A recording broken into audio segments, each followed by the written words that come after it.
Based off this flag, that this video is going to be based. And very controversial. So let's get into it, shall we? Today we are doing a collab, thankfully, because the smart mastermind of the Blind Sniper said, hey, we should do another collab.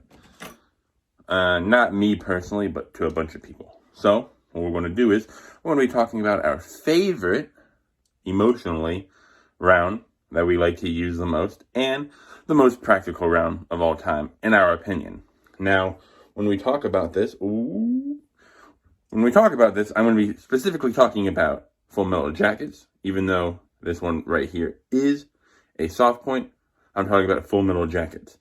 The reason why I'm being very specific is because depending on the round, you could have a 308 hollow point or a 308 black armor piercing round, and each one is different for its own thing, and one thing could be good against one target, and one thing could be not good against another target. So I'm talking about full metal jackets, very cheap rounds. Let's go. So everyone doesn't hate me. Yeah, I also have an American flag. I know. It's I don't make good decisions in life sometimes, I know, but at least I have this, so people do know that I'm an American. So to the Japanese friends, I'm using Google Translate because it's a funny meme. I know like first grade Japanese, so I won't be able to talk about guns or anything and translate it too well. Right now, we're going to be talking about my most personal favorite round, and we're just going to talk about the origins a little bit. I need to make sure I get this right because, man, I'm a freaking otaku, and if I mess this up, people are going to flame me in the comments. But the Type 99 rifle, or the QQ Shikitan Soju, was a bolt-action rifle of the Arisaka design used by the Imperial Japanese Army specifically during World War II. There's a lot of history between the Army and the Navy and everything, so, we're just going to gloss over that because that's way beyond this video. It used a round, now, of course, full metal jacket, typically, but for this video, my only representation is a soft point. And for the people who are reviewing this YouTube video, this is the actual round name. It uses a 7.7 by 58 Jap cartridge. The Arisaka Type 99 bolt action rifle uses a 5-round internal magazine. That is why you get 5-round stripper clips. Yes, for the people who are new to the gun community, these are called stripper clips. And the big block things are not called clips as well. They're called magazines. Some people just don't know. And why am I raising my voice for this part of the video? I don't know. The round was initially produced in 1941. Even though the Arisaka was designed in 1939, the round was produced in 1941 through 1945 initially. Now in the aftermarket, the Arisaka Type 99 usually is a sporterized hunting rifle. So that's why they have soft tips for things like deer. But nowadays, if you want to make your own, that would be a way better idea, because the aftermarket for these are $3 a round. If I was going to buy them from like I think it's called like Harman or something, Harman, not 100% sure on the company, but I made these for $1.20 a piece 2 years ago. Nowadays it's probably like $1.50 a piece, but a lot cheaper if you decide to invest into a single stage reloader kit and buy a couple of these rounds that PPU makes. It is very similar to the 303 British, and a lot of people say it's an exact copy, but I don't believe it's an exact copy because a 303 round will not work in an Arisaka Type 99, and a 7.7 by 58 Jack will not work in a 303 British. So there are slight differences.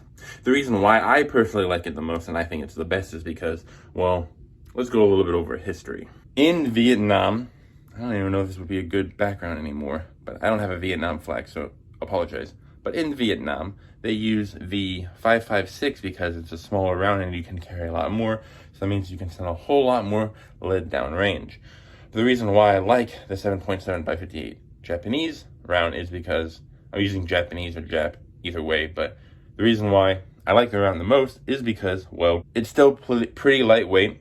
Maybe it can get bulky if you get a lot of them.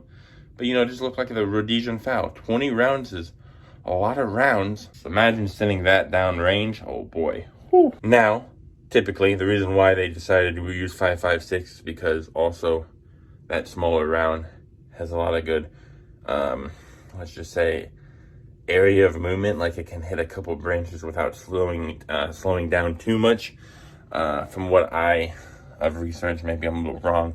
I do apologize, but this is still one of the best rounds overall because it's still lightweight enough. You know, it's not like a 308, which I'll get more into that when I talk about my next round.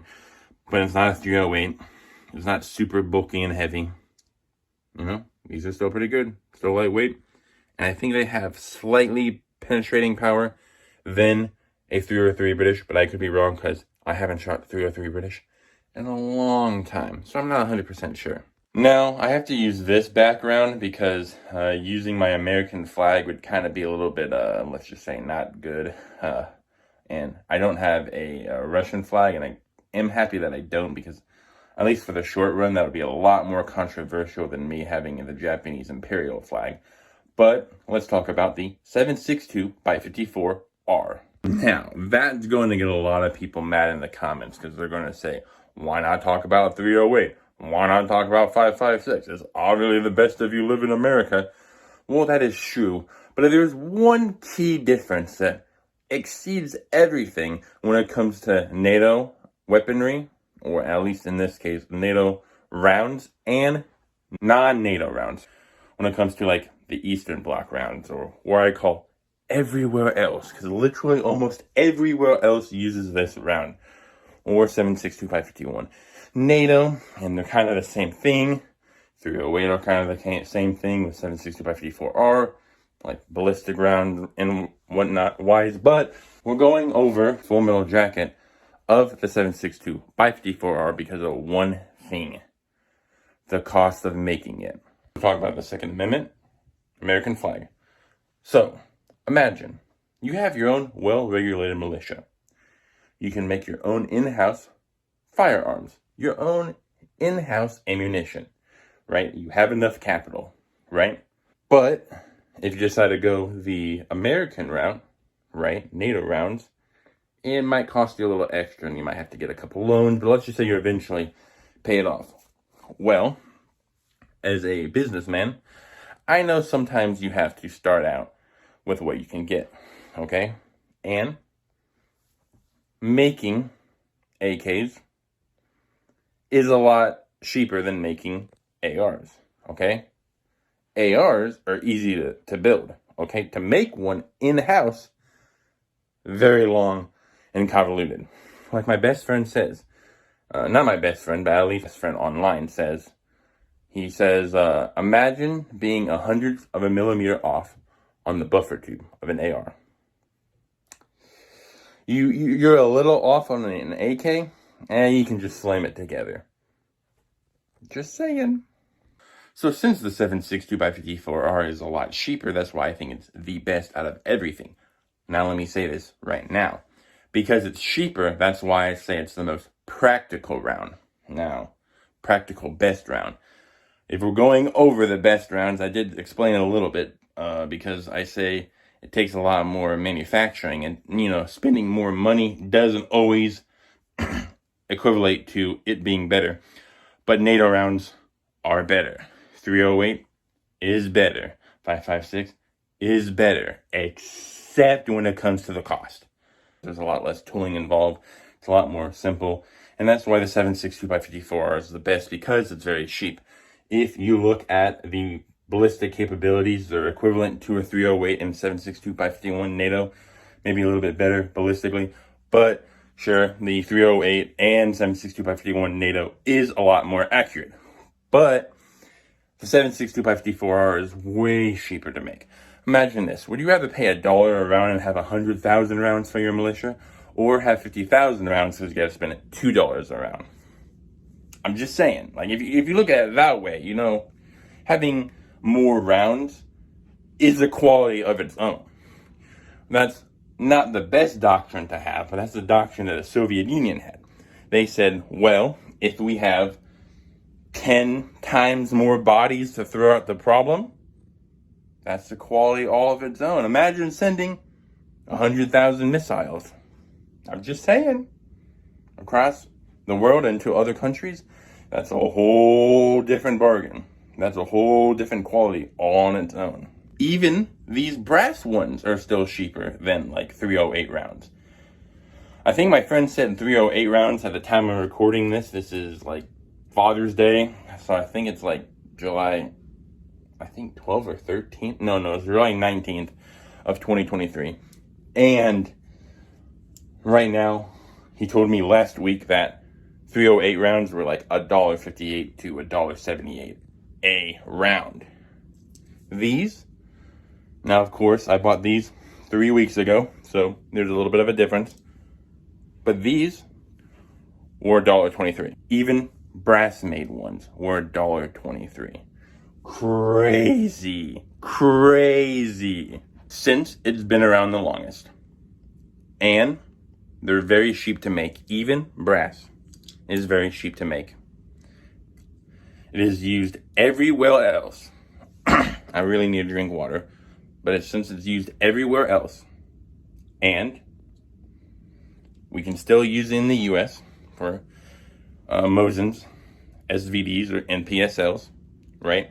And because America has the capability of making a lot of firearms, I don't think it would take that much to make a 7.62x54R like in-house product for light machine guns and whatnot, more sniper rifles. It is literally the best, practical, most available, and, in my opinion, the best modern day round. Now, I am going to be controversial with that statement, but 7.62x54R, literally the best, I swear. I have to thank the blind sniper for actually deciding to do another collab, and that actually helped me get out of my butt and started making firearm videos again. So, yep, the collab, a bunch of people are going to be a part of it. I'm going to have to update it a lot, and I'm personally making my own playlist of everybody who's been a part of the collab, with the starting one being, of course, the man himself, the blind sniper. Then most likely following me because, hey, I created the playlist. But I believe Joe Morgan's going to talk about his favorite and his opinion on the best round, practically. The blind sniper, of course. I think 8mm Mauser Man is doing it. And I think Gun, Gears, and Gunnery, I think that's his name, are doing it. But like I said, I'm going to have everyone in a playlist and most likely leave their names in the description and maybe or in the comments, just so you can check out their video. Or if you want to, please check out everybody's content in the link in the description. Hopefully the first line will have the playlist of everybody. Thank you.